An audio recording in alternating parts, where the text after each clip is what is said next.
Hey, what's up guys, Riff here. So today we got some big updates regarding the nuisance streamer Johnny Somali. So on the scale of effing around and finding out, Johnny Somali is currently entrenched on the finding out stage during his time at Korea. So as you can see, Legal Mindset here shares an article from Korea reporting that Johnny Somali has been indicted on a set of charges and is going to trial. And the specific set of charges he is facing are actually quite serious because the evidence related to that is both public and very, very set in stone for him. It seems like he is absolutely cooked if this keeps moving forward. Now, before we get into the specifics with these updates, let's just talk about Johnny Somali recently, right? We know his stay in Korea has been a very messy one. He is right now on somewhat of an apology tour trying to save face, where he has shaved his head and tried to apologize for some of the more offensive things he has done during his stay in Korea, but obviously nobody is buying that. And also, to give you an idea of just how quickly things fell apart for Johnny Somali, he was doing his normal routine in Korea once he arrived only about a month ago, going around being annoying for content, but once he took it to the next level, things will never go back for him, and that involves his antics with comfort women statues where he was groping, dancing on, and kissing these statues, which is so offensive that it caused national outrage. And a lot of people started following him on his streams, finding him whenever he would go live, and they started beating him up to the point where Johnny Somali tried to leave the country, but was denied by Korean law enforcement because he is under investigation for a long series of charges, including offenses related to drug possession as well as assault. And these specific charges that he might actually face are quite serious in Korea and could land him with 10 plus years in jail. Now, there's also another subset of potential charges people have been talking about over the past couple of days.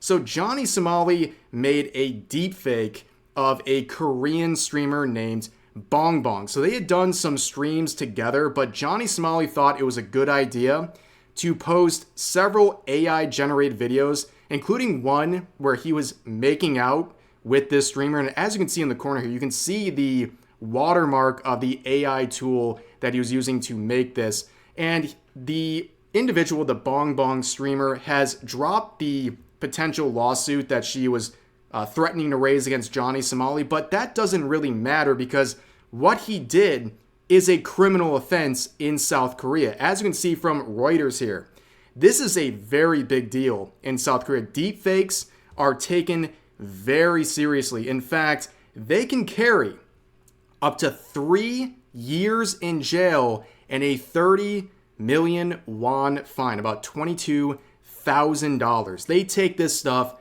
very seriously, and this is just one of the infinite potential charges Johnny Somali could be facing. And all of this stuff, by the way, is recorded and it's publicly available because he streams everything that he is doing. However, this is the biggest update. Like I said, Legal Mindset shares this article, and we'll hear from him later in this video about some of the specifics of the charges he is facing. But this is an article from the Junyang Daily. Okay, they say this: Johnny Somali to face trial over convenience store outburst. Johnny Somali, a US streamer known for his offensive online antics, will face trial for creating a commotion in a convenience store. The Seoul Western District Prosecutor's Office said Tuesday that the streamer, whose legal name is Ramzi Khalid Ismail, was indicted without detention, charged with obstruction of business. The police handed over the streamer to the prosecution Wednesday. Now, this is very interesting. So to make things clear in the legal process here, some people are saying he's guilty already. He's going to jail. He's been found guilty on whatever charge. That's not happened yet. It's likely to happen down the road. But right now, Johnny Somali has been indicted, which means these charges were proposed to the prosecutor's office. They accepted them, and they have now indicted Johnny Somali with these charges. And the one that he is facing is actually very interesting. It wasn't the drug possession or the alleged assaults or the deepfakes or anything like that. It was a convenience store disruption that he caused. Now, this is the actual clip. We have shown this before when we were just covering his general antics in Korea. But basically, he went to a convenience store in South Korea. Oh my God. There's copyrighted music, by the way. I have to mute this just so YouTube itself doesn't bonk me. But basically, Johnny Somali goes into a convenience store where, very importantly, early on, he is asked to leave by the convenience store owners. But instead, Johnny Somali plays loud music. He starts dumping ramen all over the table. He throws ramen at people, starts dancing around, annoying the customers, doing all sorts of things. You can see right here, throwing ramen at people, right? Being an absolute menace. Doing something that could easily be described as, what's the phrase I'm looking for?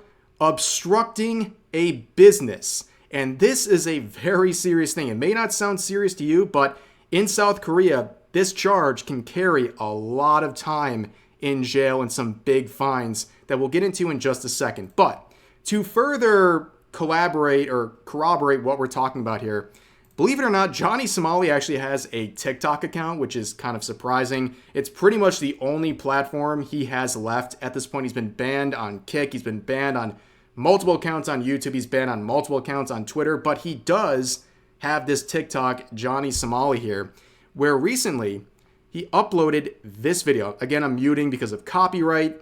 But Johnny Somali here, he is standing in front of the U.S. Embassy in Seoul, and he is flashing his passport. Now, here's something very interesting. All of my United States viewers probably already made this observation, but for those who don't know, there's something off about that U.S. passport of his. Why is that? Well, if you're from the United States and you have a passport, you are likely aware that your passport is blue. It's like a navy blue color. And his passport obviously is not that color. It is purple.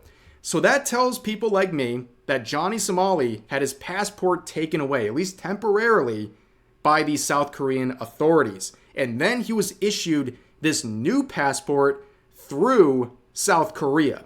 So that tells us that he has actually been taken in and had his passport taken away, which is something that is very serious. That doesn't just happen to Joe Schmo tourists walking down the street.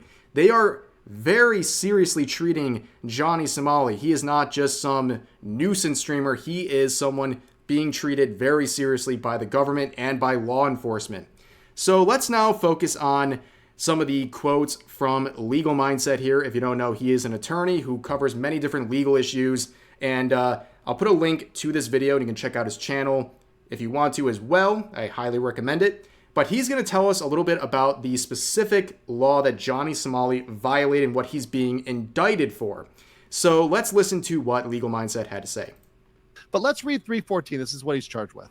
Interference with a business.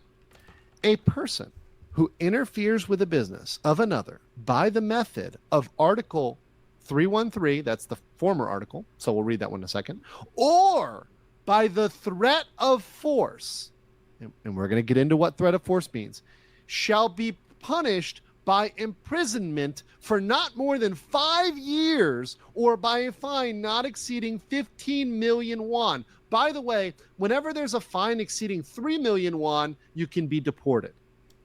So as Legal Mindset, his chat, and I'm sure most of you watching this video would say about that possibility of being deported, no, you keep Johnny Somali. We don't want him, especially in the United States. Keep him away. Being deported is the only win that Johnny Somali could possibly have at this point. That is his only winning option. His only winning hand at this point is to be deported because he is stuck in Korea right now and he is being tacked on with charges already. And there's already an infinite branch of potential charges he could also face as a result of his publicly documented actions in Korea. So nobody wants to see Johnny Somali deported at this point. It's a get out of jail free card for him, quite literally speaking as well. But you can also see here that Johnny Somali could face up to 5 years for his convenience store outburst. That stuff, like I said, obstruction or interference with business is a big deal, and it's a potential long jail sentence for Johnny Somali. And I think that is very hilarious. Like I said, of all the wrongdoings Johnny Somali did, who would have thought his little annoying convenience store outburst would be the one that seems like it is concrete, right? Because looking back at the clip we watched just a couple of minutes ago, I mean, everything looks so clear, right? He's being a nuisance. He is obstructing the business. But as Legal Mindset points out, there's this phrase here, threat of force. And that's going to be really important. And he would also mention that during his time in Korea and also just through his connections, he has talked with a lot of people who are not only familiar and work with the Korean legal system, but also people who are just generally knowledgeable of how these things work. And he's going to describe how important this threat of force language is under the statute. This right here, threat of force, has been used for people obstructing businesses in a wide category of things. So essentially, as soon as they tell you to leave and you do not leave, as soon as they tell you, hey, you need to leave the store, according to what I understand, if you do not leave, if you're obstructing the business, if you're ignoring them, you're ignoring what they're telling you, you can get hit with obstruction of business.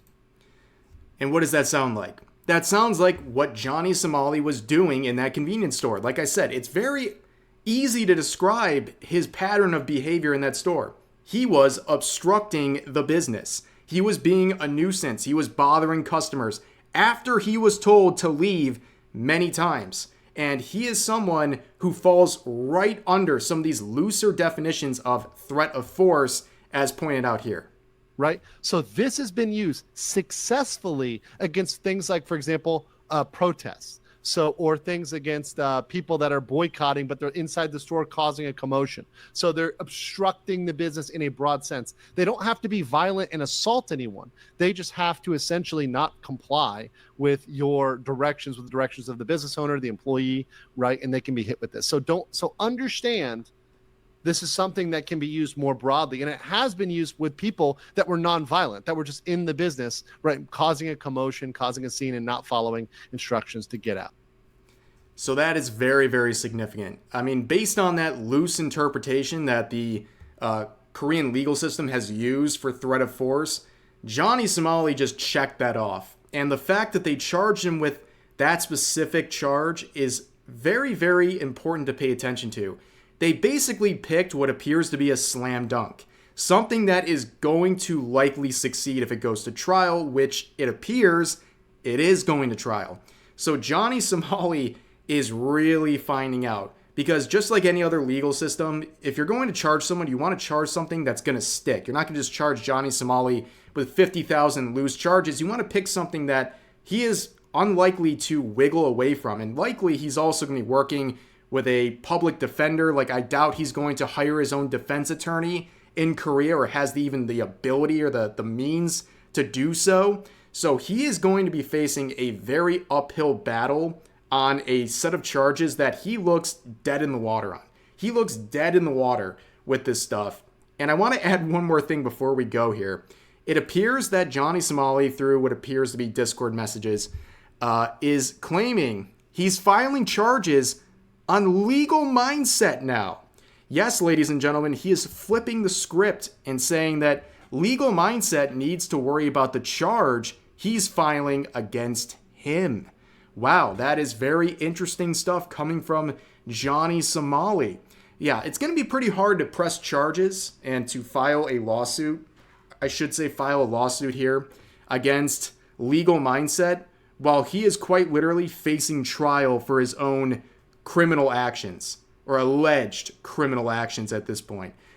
He's going to be facing some bigger things. So this is just another empty threat from Johnny Somali. I mean, we can add Legal Mindset to the list of people Johnny Somali has threatened with a lawsuit, including Dexerto, PewDiePie, among many others at this point, I'm very sure. But again, to really bring this home, I mean, to think, this is going to be his undoing potentially in Korea and for his nuisance streaming career. He just couldn't leave people alone. And I think of all the things, he's done a lot of terrible things, but for this to be the downfall, the potential downfall of Johnny Somali is really poetic. It's poetic. You know, just the definition of a nuisance streamer goes into public in a foreign area and is annoying and just disrupts everyone's day. And if this is what brings him in, that is poetic, like I said. And if he thinks he's having a hard time, by the way, having a hard time walking the streets, a free man in Korea right now as a tourist, wait till he goes into jail potentially. Do you think he's going to do very well? This is a man who is not only a foreigner who would be in a foreign prison system, which is already a lot of trouble for someone in a situation like that, but this is someone who's there because he is openly disrespecting the culture. That is going to be a brutal, brutal experience if he ends up there. And honestly, again, just like anyone observing what's going on here, nobody feels sorry for this dude. He has reaped what he has sown for a very long time, and we're just gonna have to wait and see what happens next with this trial that has been indicated. And if we have any updates, of course, you're gonna hear it from me. But anyways, that's gonna do it for this video. I hope you guys enjoyed. As always, feel free to share your thoughts about today's topics in the comment section down below. Hope you guys enjoyed the video, and I'll see you next time.